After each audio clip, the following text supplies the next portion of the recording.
Panne de sens, nous sommes sur Radio Libertaire avec Yann, salut Yann, Salut Luc. et Sébastien, bonjour Sébastien. Et nous serons rejoints tout à l'heure par Camille.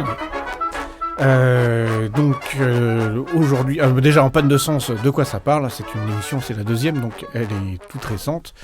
Notre objectif, c'est de parler de politique, c'est parler de notre époque contemporaine, où bien souvent on a l'impression qu'il n'y a plus de sens. Il n'y a pas très longtemps, c'était le 1er avril, et j'ai vu plein de gens faire des blagues en disant c'est même plus la peine de faire des blagues de 1er avril parce que notre quotidien ressemble à un 1er avril continu. Le Gorafi a perdu Voilà. tout Tout intérêt. Et donc notre ambition et notre envie, c'est d'essayer de remettre du sens là-dedans en utilisant des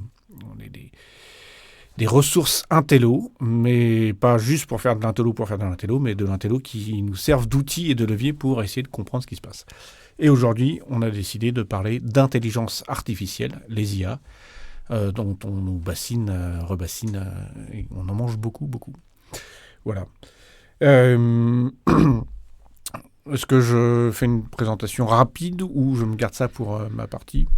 On peut au moins commencer peut-être à dire, bonsoir tout le monde bien sûr, on peut peut-être commencer à dire qu'on n'est pas des spécialistes d'un point de vue technique de l'IA, on ne va pas parler là ce soir de est-ce que l'IA ça marche, est-ce que ça va nous remplacer l'humanité, etc. On va plutôt se centrer sur les discours autour de l'intelligence artificielle. Oui, alors j'ai quand même collecté quelques faits. Notre niveau, c'est d'être plus pertinent que des chroniqueurs de CNews. Oui. En fait, Luc va commencer par les faits dont il parle, et c'est moi qui vais parler un peu des discours autour de l'IA ensuite. Alors il y a quelques faits, et effectivement, on ne va pas rentrer dans le micro-détail, mais après, j'ai un certain nombre d'idées dessus.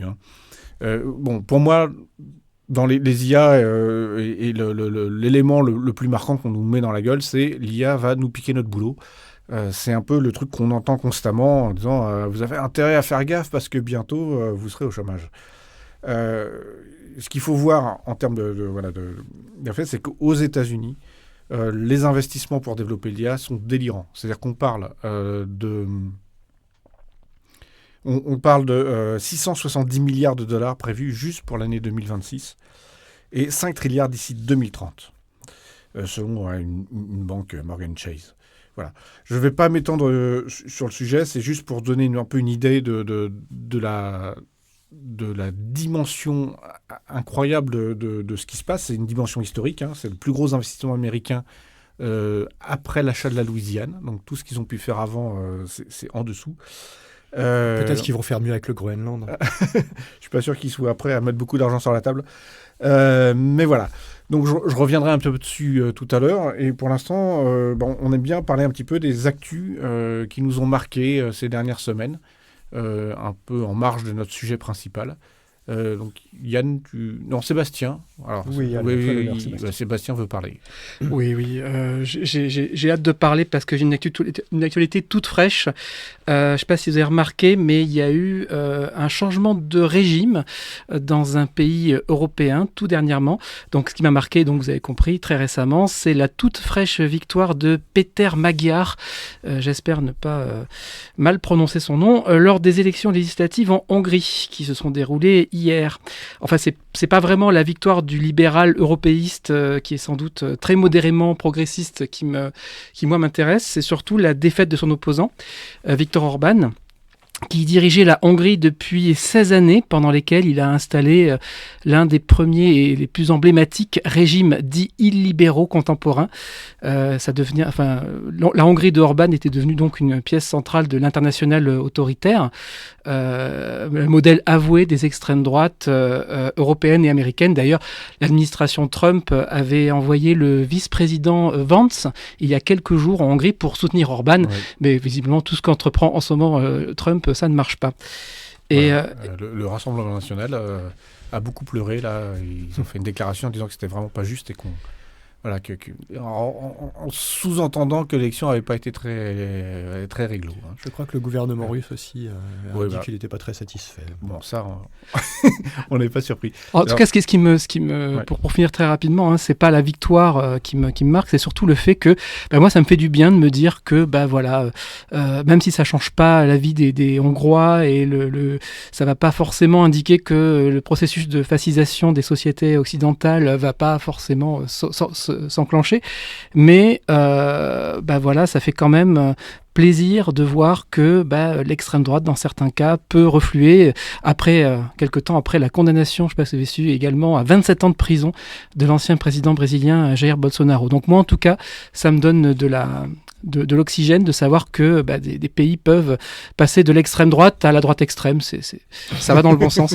Et puis l'autre chose aussi, c'est que cette élection, elle a été, c'est un peu en lien avec notre thème de ce soir, vu qu'elle a été marquée par l'usage intensif des outils d'intelligence artificielle à des fins de propagande, voire de manipulation. Oui. Par exemple, le directeur de campagne d'Orban a publié sur son compte Facebook il y a quelques semaines, sans message d'avertissement, un deepfake très convaincant de Peter Magyar, sur lequel l'opposant devenu président, enfin Premier ministre hongrois, annonçait une baisse des allocations retraite, histoire d'effrayer ses électeurs. Oui. Yann. Alors, moi, je vais parler effectivement du gouvernement français qui a décidé de se passer enfin dans les administrations de Microsoft pour passer à Linux. Oui. Tu m'as dit que c'était la DINUM. C'est la DINUM qui s'accroche à ça. Ça fait quand même pas mal de temps qu'elle essaye de oui, la DINUM, c'est en gros un peu la DSI de l'État, sachant que y a les ministères font un peu ce qu'ils veulent derrière, mais en gros, c'est elle qui recommande. Et donc, si elle fait la migration pour elle-même, donc c'est pas tout l'État qui va passer sur ces solutions, mais c'est quand même un pas décisif. Oui. Et puis il y a quand même clairement l'intention à terme de s'en passer. Ouais. Et le truc que je trouve assez ironique là-dedans, c'est que d'un certain côté, effectivement, eux, on peut pas douter effectivement qu'ils s'accrochent à ça, que ça fait quand même des années qu'ils poussent ça, que là, on est dans un discours qui est un discours aussi d'indépendance, on va dire, qui est effectivement se séparer de Microsoft, c'est pas forcément une mauvaise idée dans ce contexte-là, mais on va dire aussi que ça tombe quand même très bien à un moment où ils ont tout fait pour arrêter de soutenir les anciennes versions de Windows et où la nouvelle imposait parfois de changer d'ordinateur pour pouvoir l'installer. Oui. Donc rééquiper toute une flotte d'ordi administratifs ou bien changer le système d'exploitation, je pense qu'ils se sont tirés une balle dans le pied, Microsoft, en faisant ça. Oui, d'ailleurs, ils sont en train d'essayer de faire marche arrière un petit peu là-dessus.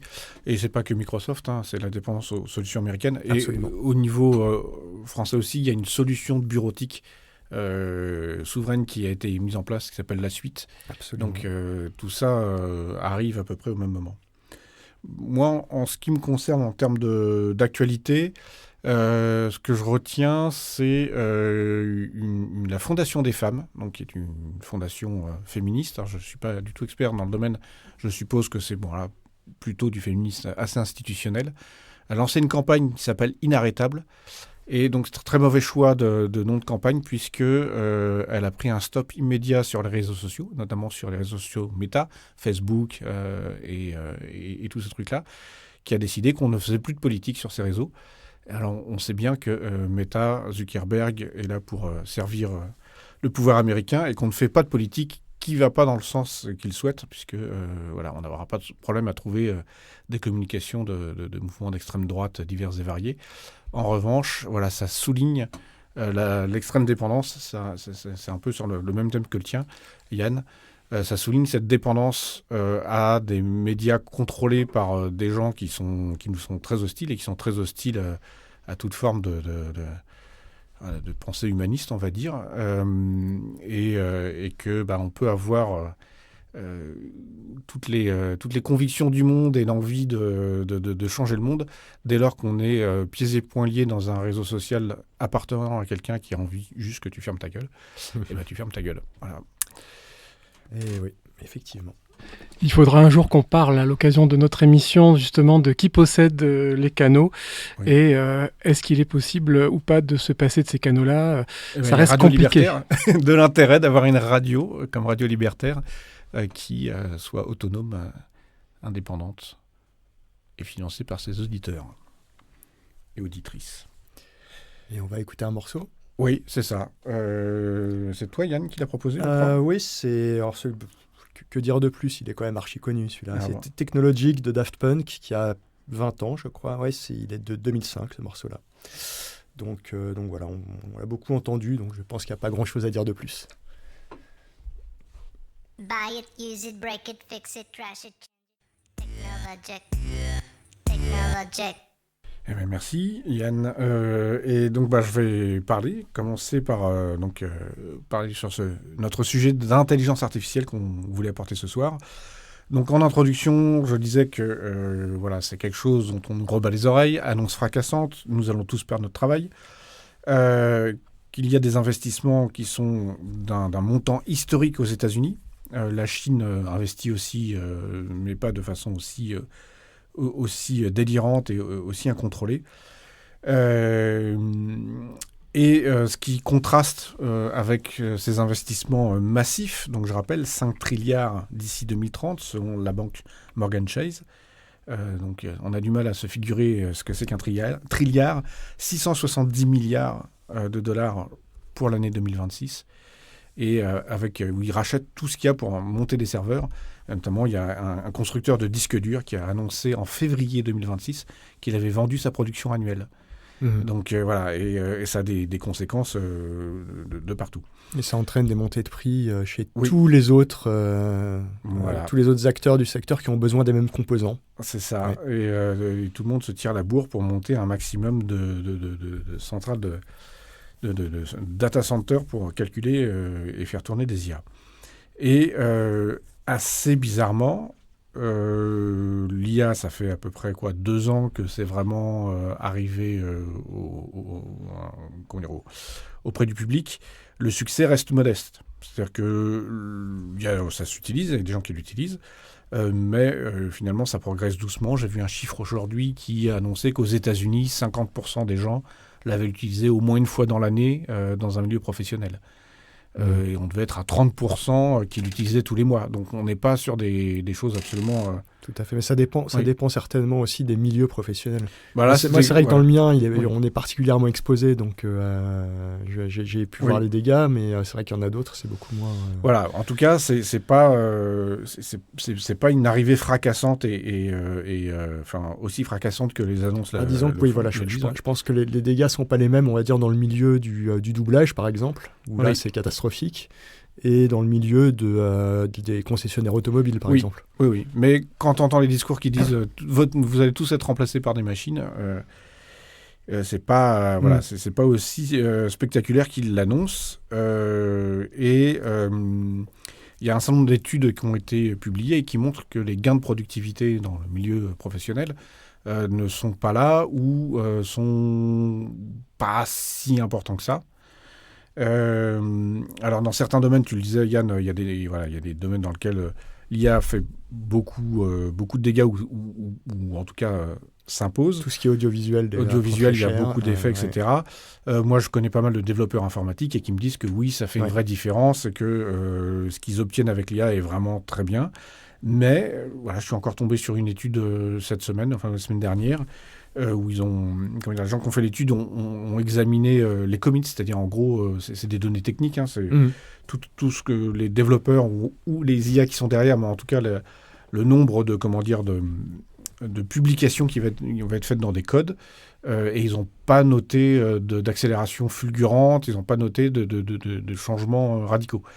Et des avis que j'ai obtenus sur le sujet, on me dit « Ah oui, mais il faut revoir toute sa façon de travailler, etc. » Et il y aurait des goulets d'étranglement, c'est-à-dire que l'IA pourrait générer plus de code, mais il faut quand même le vérifier, ça peut poser des questions de sécurité, et tout ce qu'il y a autour n'est pas dimensionné, semble-t-il. Donc ça veut pas dire... les goulets d'étranglement se sont déplacés. Oui. Et donc ce qui ne veut pas dire que ça n'aura jamais aucun effet ou que ça n'a pas d'effet, mais qu'en tout cas, c'est pas juste je branche une IA et hop, tout tourne comme sur des roulettes. Il faut se réorganiser. Mais ce que effectivement les devs que je connais, les développeurs que je connais m'ont dit, c'est qu'effectivement le goulot d'étranglement s'est déplacé de la production pure jusqu'à la vérification. Et maintenant, c'est plus les chefs de projet qui s'occupent de ça. Il y a aussi quelque chose, c'est que tout simplement c'est un discours publicitaire, c'est-à-dire que les fabricants d'IA disent aux patrons grâce à nous vous allez pouvoir dégraisser, vous allez pouvoir vous séparer de salariés, et même si c'est pas totalement vrai, même s'il y a une partie du travail humain qui est pas remplaçable, forcément il va y avoir des patrons qui vont se dire on va essayer, on va virer des gens pour les remplacer. J'avais gardé pour plus tard, mais je vais la dire maintenant, une citation de Cory Doctorow qui est un journaliste et écrivain de science-fiction.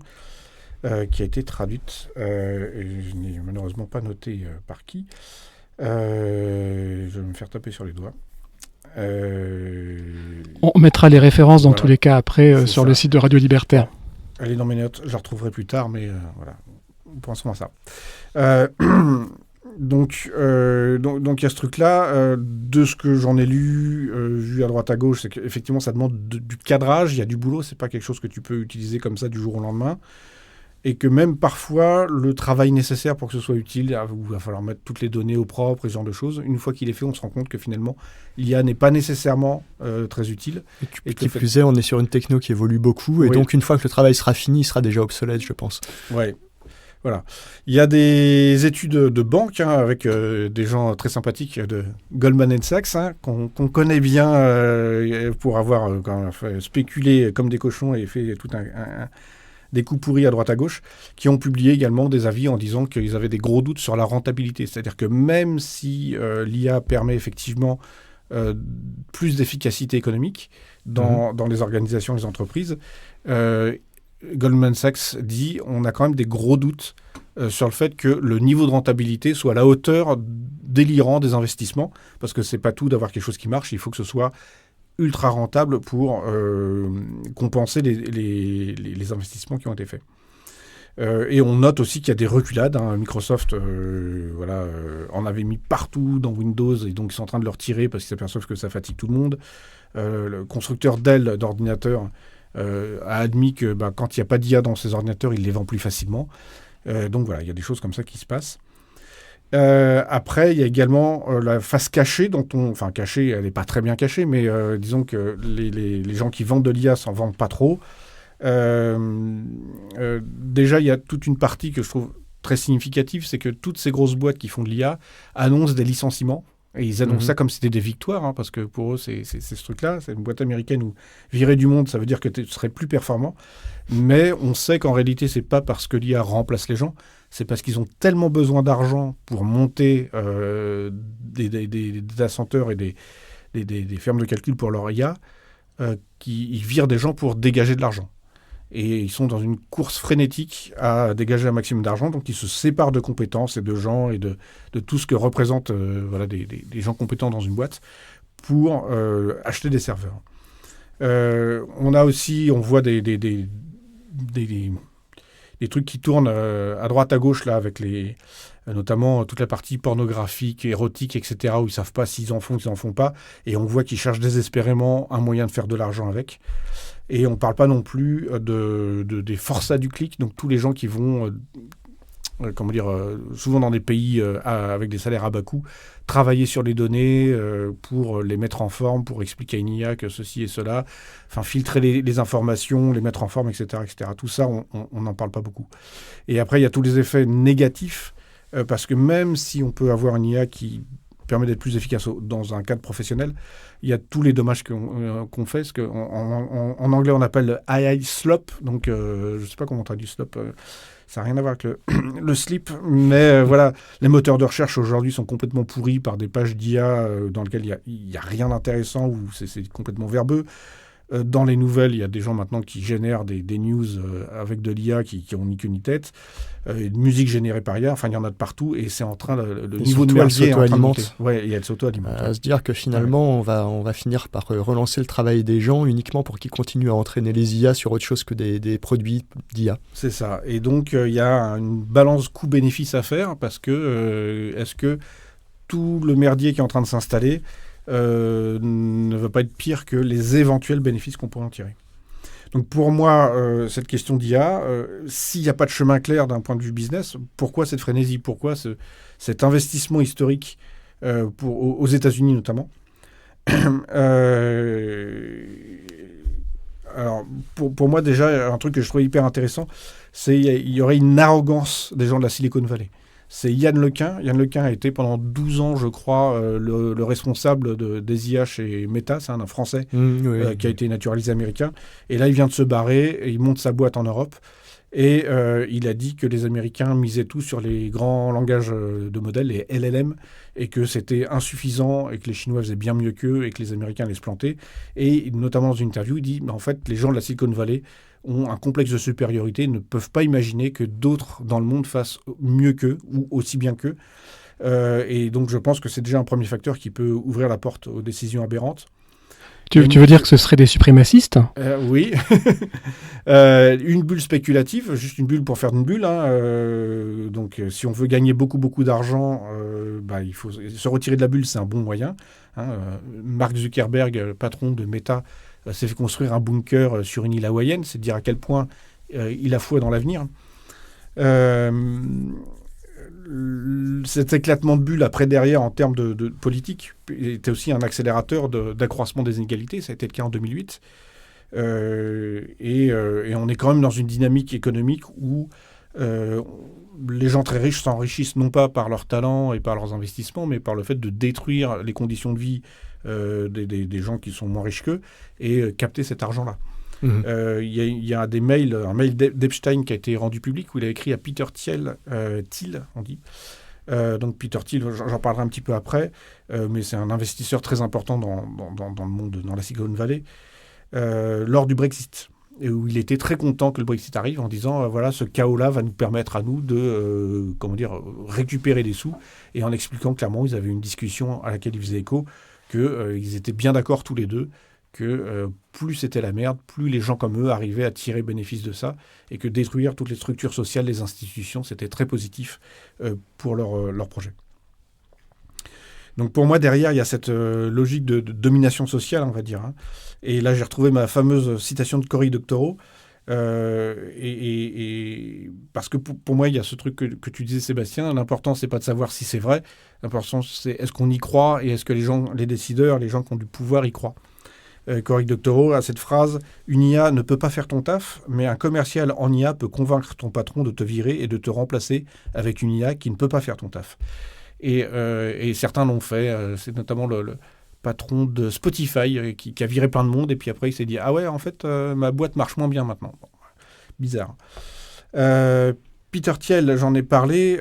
Donc c'est un type qui avait fondé notamment la boîte qui fait des trucs de finance, là, s'appelle. Je fais un trou sur cette entreprise qui permet de payer sur Internet. Bon, peu importe, ça va me revenir. PayPal. PayPal, voilà. Et c'est un des plus gros investisseurs de la Silicon Valley.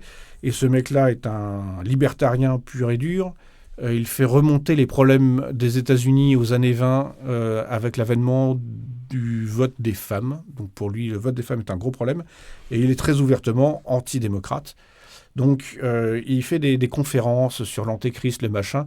Donc il emballe tout ce qu'il a à dire avec des trucs pseudo-intello. Mais fondamentalement, ce qu'il dit, c'est moi, je ne veux aucune limite. Je veux être riche, plus riche, et écraser tout ce qu'il y a autour de moi. À savoir, Peter Thiel fait partie de ceux qui ont mis en avant J.D. Vance. Oui, c'est son poulain. Ouais. Voilà, du coup, J.D. Vance qui, si jamais Trump venait à mourir, deviendrait le président américain. Tout à fait. Alex Karp, qui est à la tête de Palantir. Palantir est une boîte dont on parle peu, mais qui est une entreprise d'IA qui est dans le domaine de la défense, mais pas que. Et en gros, c'est eux qui surveillent le monde entier. Et ils sont en train de mettre en place une base de données géante de toute la population américaine en récupérant toutes les données de toutes les bases de données pour, en gros, pouvoir surveiller, retrouver, etc. Et il a fait une sortie où il dit que voilà, l'IA est défavorable aux femmes démocrates éduquées. Donc lui aussi, il en veut beaucoup aux femmes. Ce qui est une façon de vendre sa soupe à Trump. Aux femmes éduquées. Voilà. Oui. Voilà. Non, mais démocrate, il a quand même dit démocrate. Donc c'est pour lui une façon de vendre son truc, mais aussi qui montre un peu ce programme-là. Et on sait que malgré tout, l'IA est assez efficace, notamment pour faire sauter l'anonymat sur Internet, pour retrouver les gens. Voilà. Donc pour moi, on a quand même tout ce schéma qui se met en place de gens qui veulent faire sauter les institutions, qui veulent un pouvoir sans limite, et qui vont pouvoir, potentiellement avec l'IA, avoir des données et des moyens de manipuler les gens, notamment, et c'est pour moi le point qui m'inquiète le plus, c'est pas tant l'aspect professionnel, mais la façon, enfin, pour moi, c'est un outil qui va permettre d'isoler les gens les uns des autres encore plus. On sait qu'il y a des compagnons virtuels, des gens qui plongent complètement là-dedans et qui racontent tous leurs petits secrets à une machine qui enregistre tout ce qu'ils disent. Oui, bah, il y avait eu le fait div du suicide même. Oui, alors il y en a. Il y en a régulièrement, oui, mais oui. bon. Et il y a des gens qui vendent. Avant, on parlait d'économie de l'attention, qui était dans les réseaux sociaux pour essayer de capter l'attention des gens. Et on passe à une économie de l'intention, où ils disent on va pouvoir commencer à savoir ce que les gens veulent et même à les piloter et à les emmener là où on a envie qu'ils aillent. Et c'est plus ou moins concomitant avec le fait que OpenAI notamment ait annoncé qu'ils allaient aussi débloquer certains contenus pour adultes. Oui, mais ils ont fait marche arrière, ils savent pas trop. Ouais. Pour moi, c'est surtout qu'ils gagnent pas de pognon et qu'ils sont voilà. Et ça fait écho à Hannah Arendt, que j'aime bien, et à Michel Foucault un petit peu. Mais voilà, je pense que vous voyez quand même pas mal dans quelle direction ça nous emmène. Voilà, on va se faire une petite pause. Le morceau, c'est moi qui l'ai amené, c'est Mechanical Man de Divo. Donc Divo est un groupe des années fin 70, début 80. C'est la contraction de désévolution. Donc avec l'idée que la société désévolue, donc ça me paraissait pas mal. Bon, sachant que le leader du groupe a fini par faire carrière dans la musique de pub. Donc je pense qu'il a mis ses principes de côté et il a encaissé le pognon.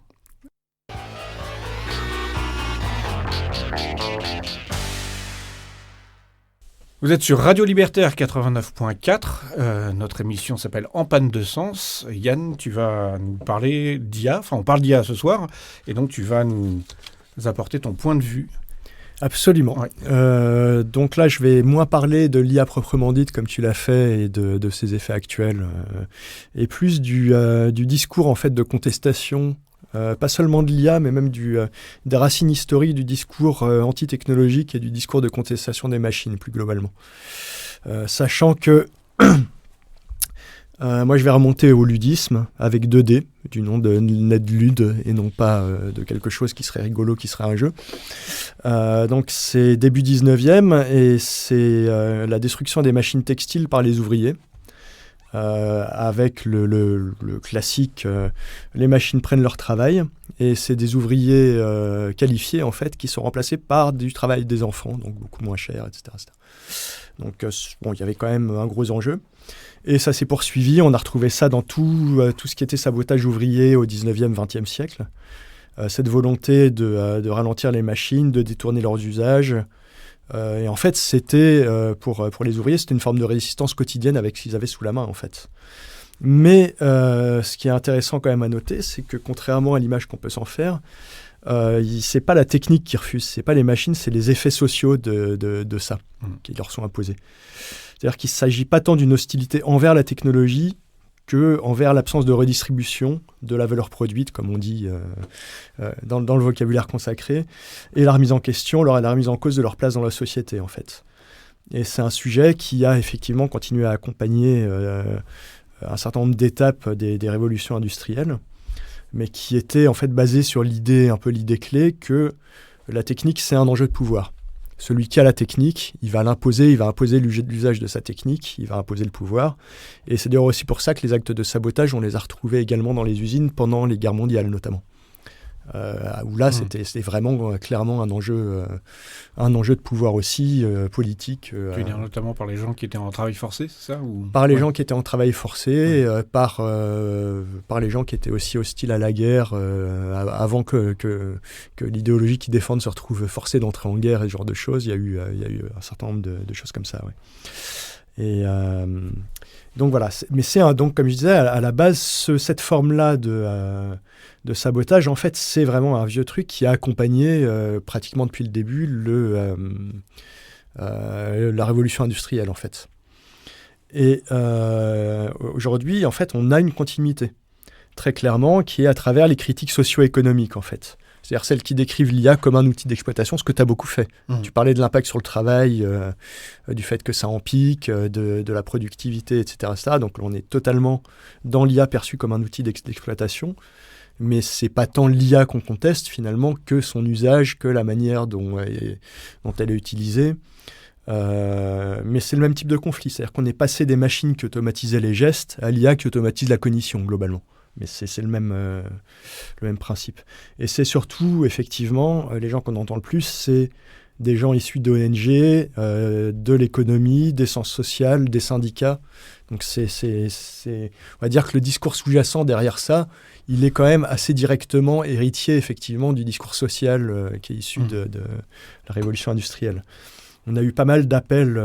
Il y a eu l'an dernier, il y a eu une centaine d'ONG, de grosses ONG qui ont lancé un appel justement en définissant en fait l'IA comme un système d'exploitation global. Donc ça en dit assez long sur l'arrière-plan de tout ça. Il y a eu aussi un contre-sommet IA sur perte d'emploi, dégradation du sens du travail, etc., etc. Donc ça, c'est vraiment le narratif qu'il y a dessous. À savoir le narratif qui est l'IA renforce les inégalités existantes, dégrade le travail, concentre le pouvoir. Il y a des risques qui sont déjà présents dans de nombreux secteurs, pas seulement futurs. Il y a quand même des licenciements en masse qui ont lieu, même si c'est pour des mauvaises raisons, comme tu l'as dit. Oui, après, c'est aussi qu'on ne sait pas quel est le contexte économique aussi qui peut jouer. Ah, oui, c'est aussi une façon de déguiser des licenciements pour d'autres raisons. Tout à fait. Ouais. Mais bon, en plus de ça, il y a aussi toute la partie exploitation de données, surveillance et contrôle social. Et l'extraction des ressources sur laquelle je vais revenir dans un instant. Mais l'idée donc qui est derrière ça, c'est qu'on est dans une idéologie qui est quand même globalement une critique du capitalisme numérique et qui inclut aussi une éco-critique parfois. Et ça, c'est le deuxième gros discours qu'on entend beaucoup. Oui.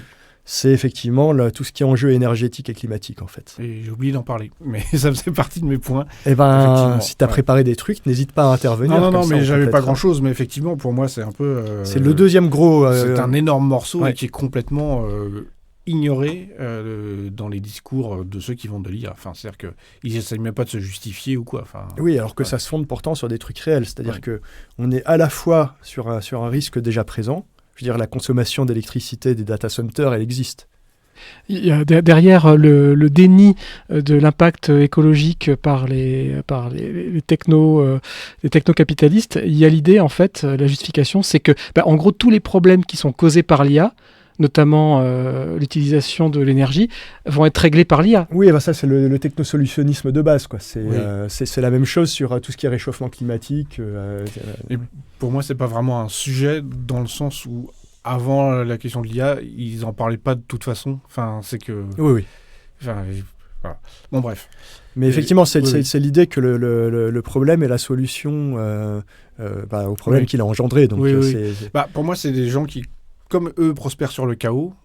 Le réchauffement climatique est une source de chaos, donc pour eux, c'est positif au final. Et toujours est-il qu'effectivement, on a quand même déjà un impact qui est mesurable, qui est territorialisé, qui est vérifiable, qui est chiffrable. Et en même temps, ça s'ouvre quand même à une extension vers le futur, dans le sens où t'élargis ça à la contribution justement au changement climatique, elle est notable. Et aussi une dépendance croissante à la fois aux infrastructures lourdes, à un modèle énergétique extrêmement intensif, etc., etc. Et c'est souvent porté par des ONG aussi et des chercheurs, ce type de discours-là. Et en fait, il y a une troisième critique qui est implicite dedans, qui est justement que le problème, et là on retombe sur sur ce qui était déjà le cas du discours plus social que écologique, on va dire. C'est-à-dire que le problème, finalement, c'est pas l'IA, mais c'est le modèle de croissance qu'il porte. C'est-à-dire qu'en gros, elle accélère un modèle ultra extractiviste, etc. Donc, on retrouve en fait, dans ces deux types de critiques un rapprochement, puisque c'est le refus d'un modèle de société plus que d'une technologie. Et le troisième, donc je vais passer plus vite parce que celui-là, on le connaît, c'est celui qu'on entend le plus, c'est celui de l'alarmisme existentiel, celui où on nous dit ça va être comme Matrix ou comme Terminator, risque d'extinction, etc. C'est vieux comme Turing, il le disait déjà en 1951. Je ne vais pas faire la citation complète, mais je le mettrai dans les sources, il y en a pas mal. Et il se trouve que les acteurs, là, ce n'est pas du tout les mêmes, ceux qui soutiennent ces discours-là. Souvent, c'est effectivement aussi des chercheurs, mais des think tanks et des figures de la tech. Donc des gens de la Silicon Valley qui vont dire faites attention quand même, c'est dangereux ce qu'on fait. Oui, vous le faites pourtant. Avec un narratif qui est plus le risque de perte de contrôle au profit d'une super-intelligence, voire d'une extinction humaine totale, quoi. Et quand je dis que c'est des gens de la tech, effectivement, on a des gens comme, on en parlait il y a justement avant l'émission, de Musk, de Bill Gates, etc., qui étaient en 2014 à une sorte de grand conseil où il y avait Stephen Hawking, etc., qui disait que c'était hyper dangereux, l'IA, que c'était le mal, je sais pas. Le plus grand danger qui menaçait l'humanité. Absolument. Et il y a eu pas mal de déclarations appelant à être vigilant à un risque d'extinction, etc., etc. Des rapports prospectifs de type AI 2027 qui sont des scénarios catastrophes, etc. Et le tout avec un discours qui est très ambivalent, puisque ça mélange l'enthousiasme pour l'innovation, quand même, tout en reconnaissant des risques extrêmes et en même temps avec une sincérité hyper douteuse. Parce que quand c'est des gens qui ont leurs intérêts en fait, dans cette industrie, leurs craintes, soi-disant face aux avancées, permettent de parler des avancées. Et les investisseurs, ils veulent avoir l'impression que ça avance. Donc, tu vois, il y a ce côté très, très focus. Et d'ailleurs, il y a une critique qui est assez fréquente, y compris chez les gens qui sont dans ce milieu-là, c'est justement que c'est des scénarios qui sont purement spéculatifs et que c'est assez loin. J'ai cité effectivement les ténors qui passent leur temps à s'en inquiéter, mais il y a le vice-président de Baidu, donc qui est quand même un gros morceau, mais côté chinois, qui a dit que s'inquiéter, le risque existentiel de l'IA, c'est s'en inquiéter, c'est comme s'inquiéter de la surpopulation sur Mars alors qu'on n'y a pas encore foutu les pieds. Ce que j'ai trouvé assez intéressant. Et bon, moi, honnêtement, j'ai pas d'expertise dans ce domaine. Je nie pas que ça peut être une nécessité d'anticiper ce genre de risque. J'en sais rien. Mais le truc, c'est que c'est un cadrage, en fait, qui détourne complètement l'attention des problèmes sociaux et environnementaux qu'on a mentionnés. C'est-à-dire que les gens qui parlent de ça ne parlent que de ça. Et finalement, les gens qui sont les plus critiques vis-à-vis de l'IA elle-même, plus que de son usage, c'est ceux qui la fabriquent. Et ils ne veulent pas du tout condamner son usage. Pour ne pas qu'on parle de qui tient le marteau. Exactement. Et d'ailleurs, il y a des chercheuses, je vais mettre leur article en lien, je le trouve super intéressant. C'est un groupe de chercheuses qui ont argumenté justement que les discussions sur les risques existentiels détournent l'attention des problèmes ayant actuellement lieu dans le monde, c'est dit tel quel, des problèmes de vol de données, d'exploitation des travailleurs, les biais et la concentration des pouvoirs. Donc ça, c'est vraiment ça résume très bien ça. Et en fait, elles disent que le long-termisme, c'est une idéologie dangereuse pour elles. Et ça, je trouve que c'est pas inintéressant. Et je m'arrêterai bien là-dessus en rappelant que les Ludites, au début du 19e, ils craignaient pas les machines, mais ils ne voulaient pas du monde que ces machines rendaient possible. Et c'est ça qu'il faut garder en tête, en fait. Et c'est ça que ce troisième type de discours a tendance à oublier, à occulter, volontairement, je pense. Très bien. Merci beaucoup, Yann. On va écouter un morceau. Qui nous l'a amené ? Sébastien ? Non, Yann encore. Oui, pardon.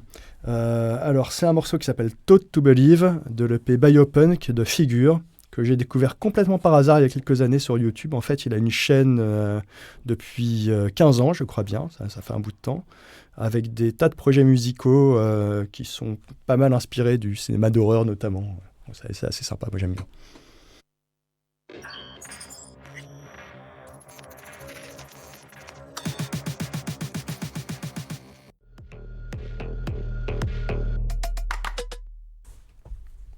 Vous êtes sur Radio Libertaire 89.4 FM et vous écoutez l'émission En panne de sens, aujourd'hui sur l'IA.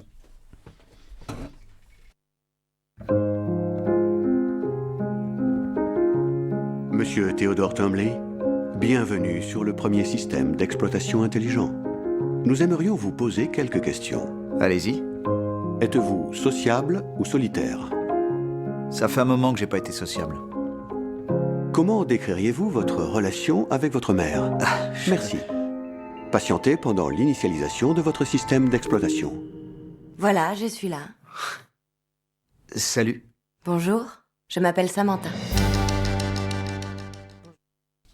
donc je vais prendre la suite, chers compagnons. Donc moi, mon point de vue sur l'IA, comme peut-être le savent déjà nos auditeurs et nos auditrices, je m'intéresse surtout à la culture populaire et notamment au cinéma pour parler des sujets qui nous intéressent. Mais d'abord, je vais faire une petite introduction avant de présenter un peu l'extrait que vous avez entendu.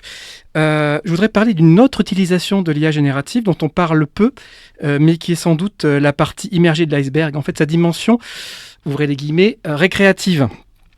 J'ai pas trouvé d'études sérieuses sur la proportion de l'utilisation de l'IA générative à des fins, on va dire, érotiques ou sentimentales par rapport à l'utilisation professionnelle ou pour trouver des réponses à des questions quotidiennes. Mais peut-être que je n'ai simplement pas suffisamment bien cherché ou alors le phénomène est trop récent pour avoir fait l'objet de recherches fiables et approfondies. Cependant, on s'accorde à penser que nous autres, pauvres humains, sommes de plus en plus nombreuses et nombreux à utiliser des outils pour combler nos solitudes et nourrir nos fantasmes. En début d'année, pour rappel, avant de faire machine arrière devant les réactions scandalisées, le magnat d'extrême droite Elon Musk avait fait reprogrammer son IA Grok pour proposer à ses utilisateurs payants de déshabiller des femmes et même de générer des images pédopornographiques à partir de photos anodines postées en toute inconscience par les internautes. Quand je dis qu'il avait autorisé, en fait, il avait mis en place un outil qui a permis ça. Il l'a même piloté en interne, ça a été révélé. C'était un projet qu'il a lui-même fait avancer. Oui. Et on sait globalement que, même avant cet épisode, qui à mon avis n'est qu'un ballon d'essai avant de généraliser sans doute cet usage, des nudity apps, donc, par exemple, des outils en ligne qui permettent de déshabiller virtuellement des personnes, bien sûr, on ne parle pas du tout de consentement dans ces cas-là, explosent en septembre 2023 seulement, donc il y a plus de 2 ans, d'après une entreprise qui s'appelle Graphica, qui est spécialisée dans l'étude des médias sociaux. 24 millions de personnes ont visité ces sites dans le monde. Juste sur un mois. Donc on imagine aisément la manne financière que représente cette demande et l'intérêt que ça peut susciter chez les capitalistes de la tech. Et puis il ne s'agit pas seulement de nourrir des fantasmes plus ou moins inavouables, parce que les IA servent également à combler la solitude et même à se créer des compagnes et compagnons imaginaires. Par exemple, entre 2003 et 2005, sur Google Search, il y a 7 fois plus de requêtes sur Petite Amie IA. Sachez-le, si vous voulez combler votre solitude, vous pouvez faire une recherche sur Google et installer ChatGPT. Je dis ça, mais je ne le recommande pas parce que quelqu'un nous avait averti il y a un peu plus de 12 ans de cela. Parce qu'en fait, c'est le sujet d'un film de 2013 dont je vais parler et dont vous avez entendu la bande-annonce en VF et qui semble aujourd'hui singulièrement visionnaire. R, donc, je prononce sans doute très mal, film américain de Spike Jonze, qui est un réalisateur de clips marquants des années 90 pour Björk notamment, et qui s'est essayé au cinéma le temps de quelques films originaux et singuliers, marqués par une fantaisie surréaliste, mais aussi par une attention portée à des personnages un peu paumés, un peu médiocres parfois, comme dans la peau de John Malkovich, et qui se retrouvent perdus dans leur propre imaginaire qui les dépasse et qui les submerge totalement. Donc Heure, titre qui, en théorie, signifie, qui est traduit par elle en fait, décrit l'irruption dans la vie d'un employé de bureau ordinaire qui s'appelle Theodore Twombly et qui est joué par Joaquin Phoenix, donc d'une intelligence artificielle qui, de simple outil, devient de plus en plus centrale dans sa vie affective et sentimentale. Et donc ce personnage, c'est un quadragénaire qui se remet d'une rupture douloureuse, traverse une dépression sourde et promène sa silhouette fatiguée et sa moustache tombante, qui est un peu typique du personnage dépressif dans le cinéma contemporain. Et il donne la réplique à son IA qui installe et qui s'est auto-baptisée Samantha et à qui Scarlett Johansson prête sa voix délicatement éraillée. Alors au départ, c'est très intéressant parce que ce personnage, cet employé, en fait, est déjà une sorte de proto-ChatGPT à lui tout seul, dans le sens où c'est lui qui dicte à son ordinateur de fausses lettres manuscrites pour les clients de l'entreprise pour laquelle il bosse. Et en fait, c'est des gens qui passent par cette entreprise pour écrire des lettres à d'autres personnes. Donc il est déjà à mi-chemin entre l'IA générative et l'écrivain public.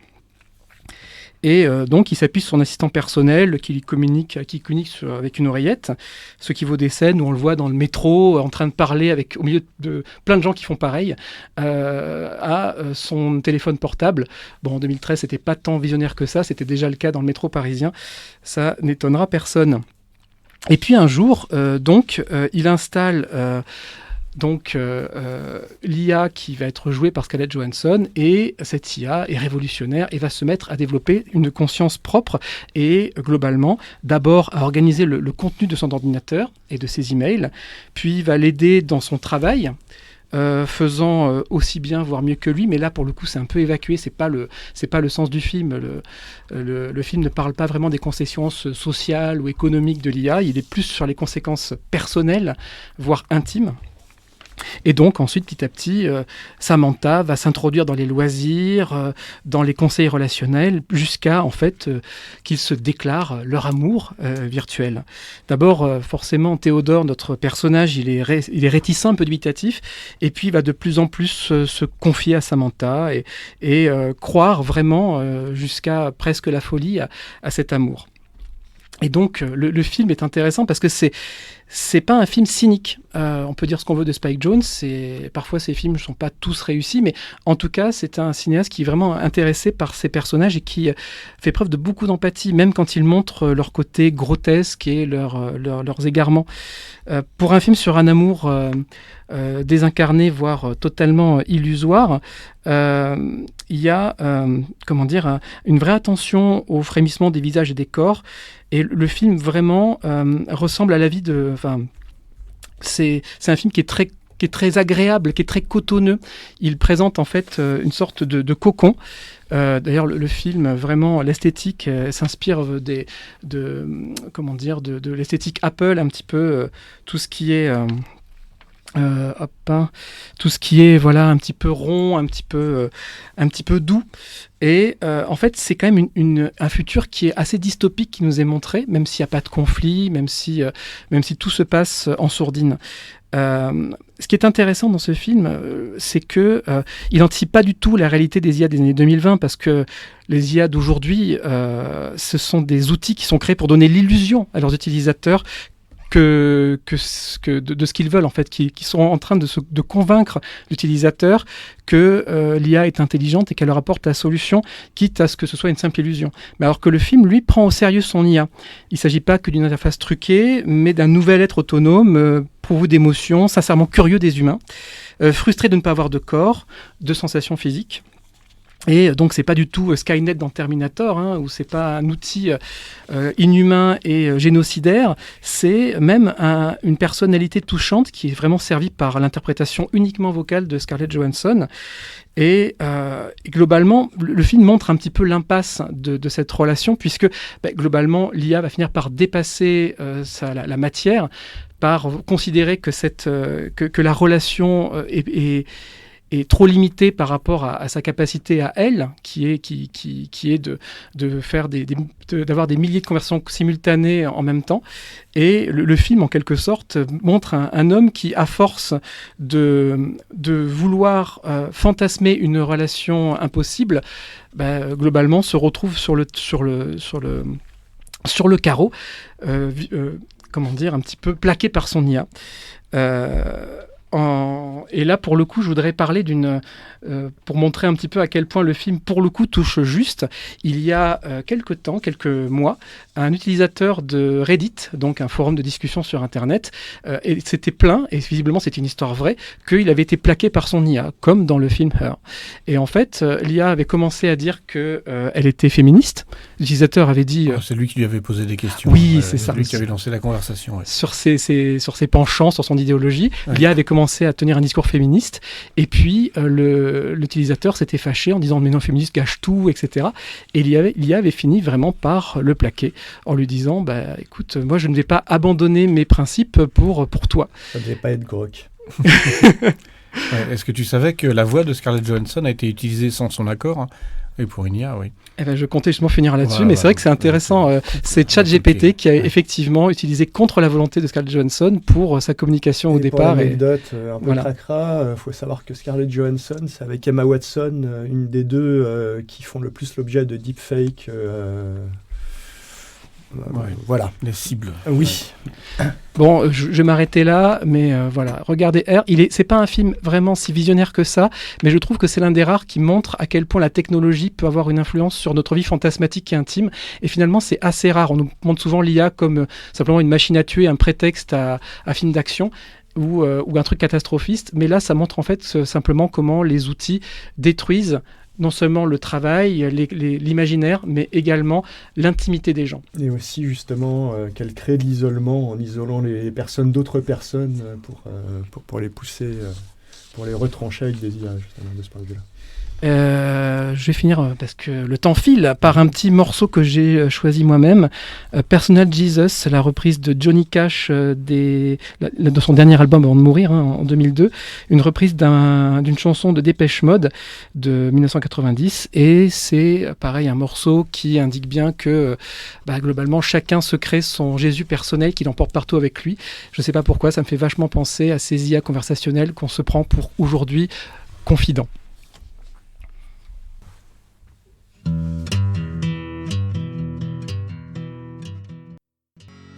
Reach out and touch things. Vous êtes sur Radio Libertaire 89.4 FM et vous écoutez l'émission En panne de sens. Nous proposons aujourd'hui une rubrique supplémentaire, la chronique de Camille, qui va nous parler d'un livre sur l'IA. Bonsoir à toutes et à tous. Nadia Guerwaou est titulaire d'un doctorat en neurosciences, psychologue clinicienne. Elle enseigne la neuroéthique à l'Université de Lille et elle vient de sortir aux éditions Erol un livre intitulé « Notre cerveau sous influence ». C'est un livre de vulgarisation scientifique qui pose chaque concept l'un après l'autre, en prenant soin de le définir et de l'illustrer. C'est un ouvrage exigeant, mais très bien écrit et parfaitement accessible aux néophytes. Et si j'ai eu envie de parler de ce livre, c'est parce qu'il m'a amené à questionner deux évidences que j'avais dans la tête. Et moi, j'aime bien quand des scientifiques me donnent des outils pour questionner une évidence, c'est-à-dire un truc que je crois vrai sans trop savoir pourquoi. La première de ces évidences, c'est que l'intelligence artificielle serait mon assistante personnelle ou ma confidente.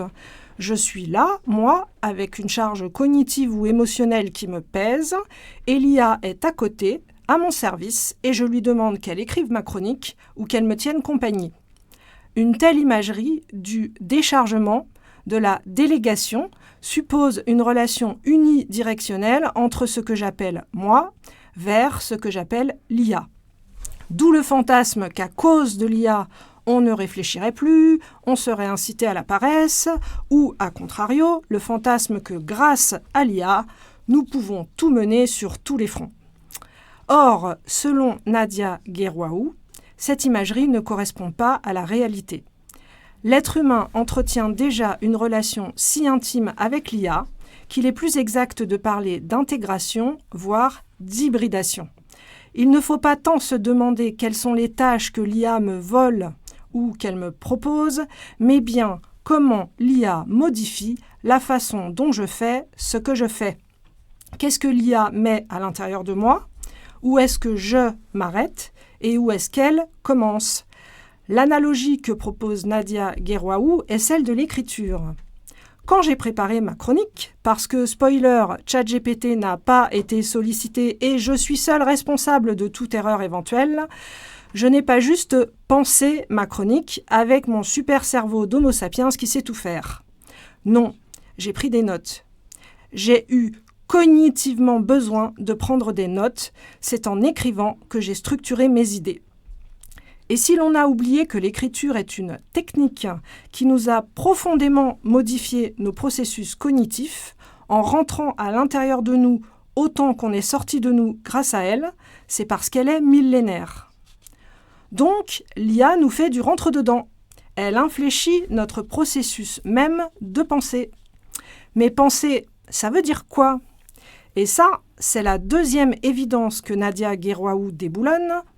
Il n'y aurait pas d'un côté des émotions viscérales, instinctives, le cerveau reptilien, et de l'autre notre capacité de raisonnement, notre esprit critique et rationnel.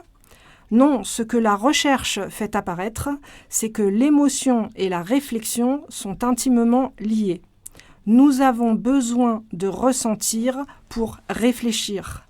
Et ce qu'on appelle une émotion, la colère, la tristesse, la joie, n'est pas fixe, mais situé dans l'espace et dans le temps.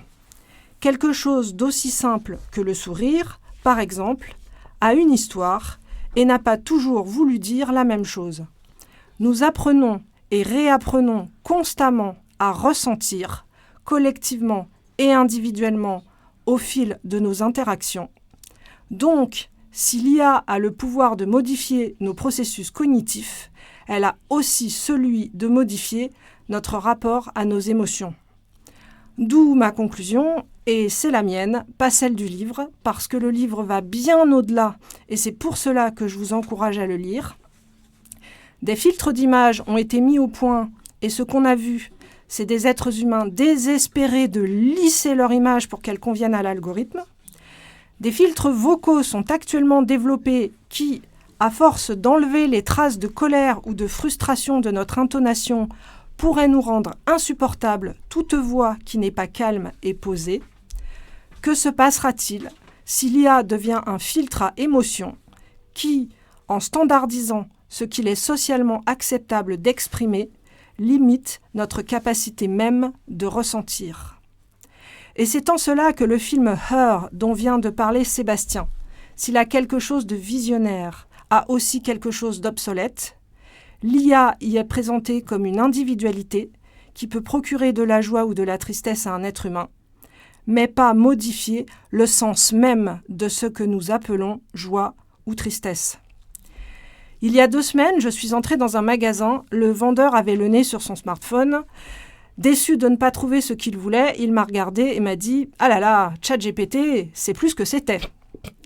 Si nous avons déjà atteint le point où quelqu'un peut penser que ChatGPT c'était mieux avant, alors il est grand temps de nous bouger pour ne pas manquer l'étroite fenêtre temporelle dont nous parle Nadia Guerwaou.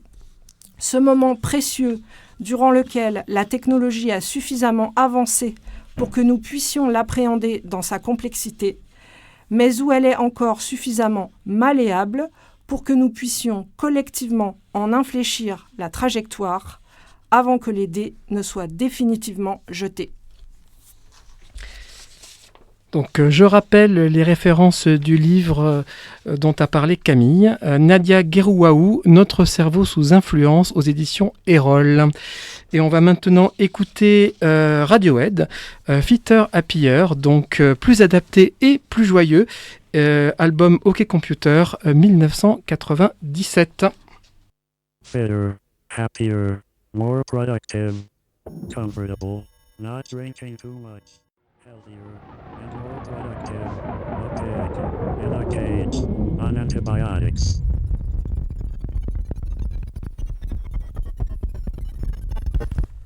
Vous êtes sur Radio Libertaire 89.4 FM et vous écoutez l'émission En panne de sens. Et nous arrivons au conseil de fin d'émission.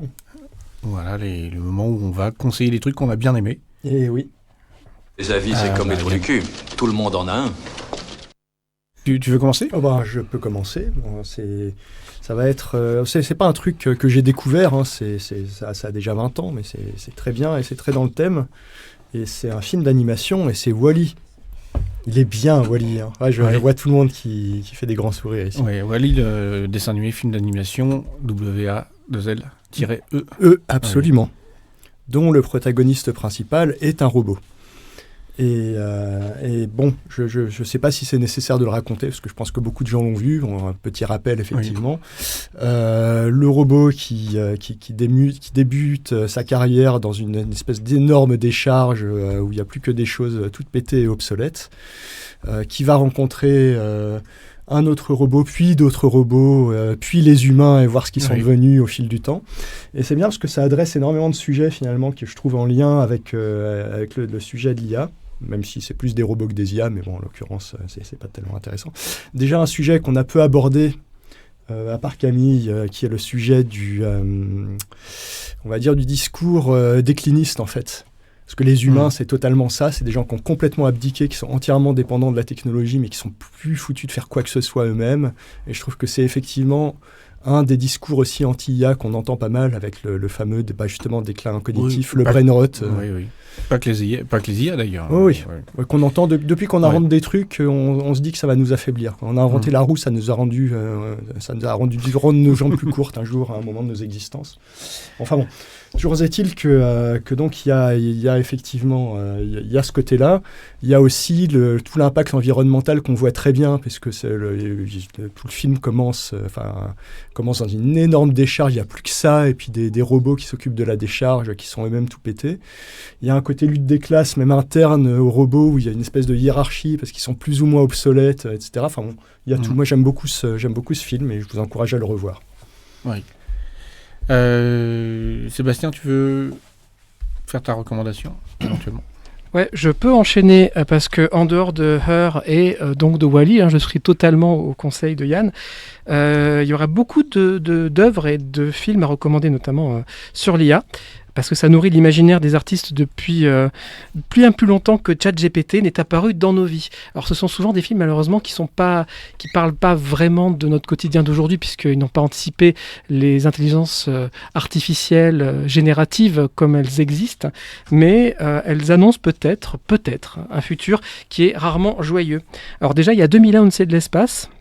Bien sûr, le fameux film de Stanley Kubrick, qui ne se réduit pas à ce seul thème de l'IA, mais qui présentait dès 1968, tout de même, une intelligence artificielle qui s'appelle HAL 9000, ou bien Carl 500 dans la VF, mais personne n'appelle ça Carl 500, capable d'émotion.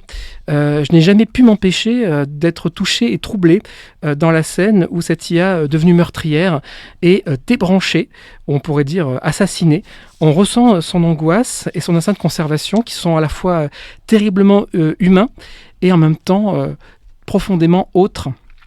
Sinon, pour continuer à parler de Kubrick, je pourrais citer AI, Intelligence Artificielle, qui est son projet de film qui n'a pas pu mener à bien et qu'il a confié à son ami Steven Spielberg le soin de réaliser.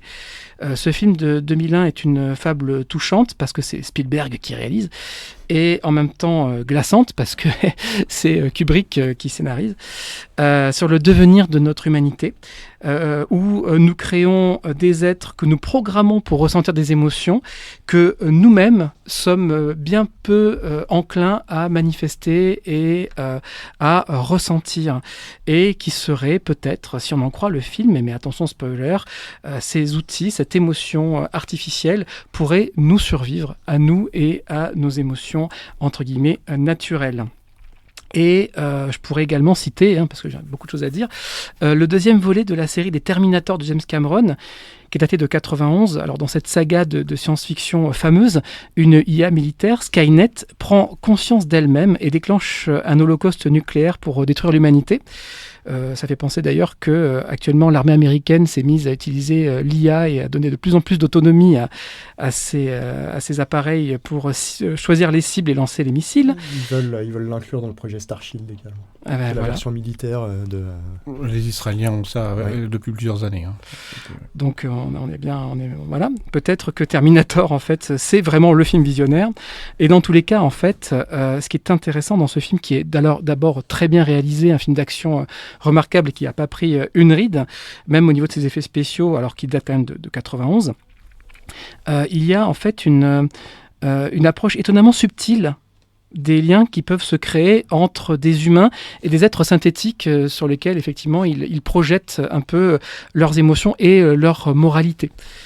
Et enfin, pour finir, parce qu'à un moment, les bonnes choses ont une fin, un peu plus proche de nous, je recommande La Vision d'Ex Machina, qui est un film réalisé en 2015 par un cinéaste britannique, par ailleurs un peu superficiel par la suite de son œuvre, qui s'appelle Alex Garland. Et là, il réussit en fait. Il réinterprète le mythe de Frankenstein avec un robot doué d'intelligence qui échappe à la volonté de son créateur, une figure grotesque et très contemporaine de milliardaire démiurge et masculiniste, interprété assez brillamment par Oscar Isaac et inspiré sans doute de plein de gens réels ou imaginaires. Je ne pense pas qu'il ait eu besoin d'en imaginer beaucoup. Ouais. Moi, je voulais juste vous recommander un long article qui existe en podcast également, de là où j'ai piqué la citation traduite de Cory Doctorow. Donc c'est Pauline Armange avec un H. Donc paulinearmange.fr. L'IA est un problème et pas celui que vous croyez. Donc c'est un long article qu'elle a écrit, c'est un blog personnel, et c'est quelqu'un qui est plutôt dans la com, et donc qui a des développements que je trouve assez intéressants sur la partie créativité, génération d'images, donc toute la partie plus artistique qu'on n'a pas du tout évoquée, enfin on a évoqué et survolé de très haut pendant notre émission, donc voilà, je pense que c'est un complément assez intéressant. Très bien. Eh ben, on va donc se quitter bientôt.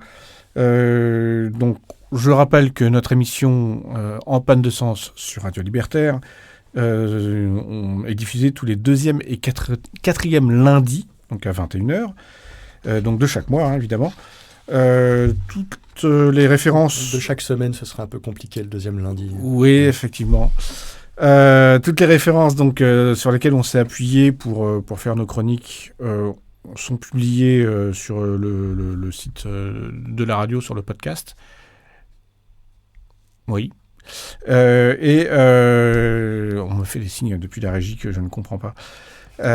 Et voilà. Et donc, autre point, voilà, si ça vous chante, c'est qu'on échange notamment des références, des articles sur les sujets qu'on veut couvrir pendant l'émission, sur Internet, sur un machin qui s'appelle Je l'ai lu, jlai.lu, qui est un site, une sorte de forum, on va dire. C'est quelque chose qui, dans le fonctionnement, est dans la même logique que Reddit, mais qui fait partie du fait divers. Fait divers étant un ensemble de réseaux fédérés où chacun peut créer créer une instance qui discute les unes avec les autres. Donc on n'est pas du tout dans le monde du capitalisme dans le monde de l'Internet. Des GAFAM. C'est ça. Et c'est un espace dans lequel on va mettre des liens vers des articles, vers des podcasts, vers des vidéos, et où on peut discuter de l'intérêt qu'on y trouve, éventuellement des critiques, des limites qu'on peut voir, etc. Et donc l'idée, c'est un peu de construire nos émissions en avance sur cet espace-là qui est ouvert à la discussion. Donc si ça vous tente, on sera content de vous y retrouver. C'est un moyen d'échanger, effectivement, avec vous. Vous pouvez laisser des commentaires. On sera ravis de les lire et d'y réagir, très clairement. Tout à fait. Et donc on va se quitter en musique ? Non, on a juste pour info, en fait, je sais pas si... Peut-être que tu l'as dit, dans ces cas-là, je suis désolé si je répète, mais les podcasts de Radio Libertaire rencontrent des difficultés en ce moment. Oui. C'est donc si vous vous connectez sur le site prochainement et que vous n'arrivez pas à réécouter notre émission en boucle pendant les prochaines heures, ne vous en faites pas, ça va être rapidement rétabli. Mais sinon, voilà, dans tous les cas, nos références, nos podcasts se retrouvent sur Radio Libertaire. Donc, on espère vous y voir aussi. radio-libertaire.org. Et effectivement, on a un dernier morceau pour la route. Et je crois que c'est toi, Luc. Oui. Tu as 1 minute pour nous le présenter. Est-ce que tu tiendras ? Voilà. Oui, je devrais y arriver. Surtout que je ne connais pas trop l'anecdote derrière. C'est Welcome to the Machine de Pink Floyd. Donc, il y a un morceau de 1975 de l'album Wish You Were Here.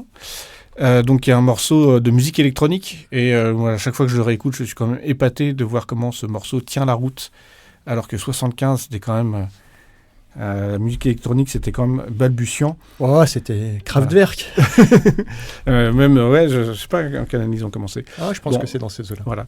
Bon, c'est surtout le titre parce que après c'est un morceau que j'aime beaucoup, mais à l'origine, les machines dans l'argot, dans le vocabulaire, c'est ces gens un peu sans âme qui ne pensent qu'au boulot, à la réussite et ce genre de choses. Donc on ne parle pas réellement de machines. Mais c'est tout comme quand on écoute le morceau.